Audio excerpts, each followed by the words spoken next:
So we bought the Regalo extra wide baby gate to go around the Christmas tree, and I gotta say I love it. It comes with mounting hardware, so you could screw it to the wall to use it as a baby gate, or you can connect it and use it as a playpen.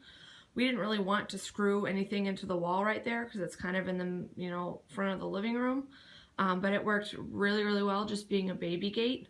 I like that the knobs were on top as opposed to a plastic one that we just bought. The knobs are kind of in the middle of the panel, so it's a pain in the ass to tighten and loosen. These were super easy to do.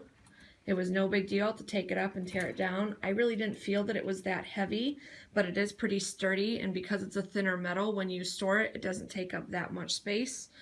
And the gate is super easy.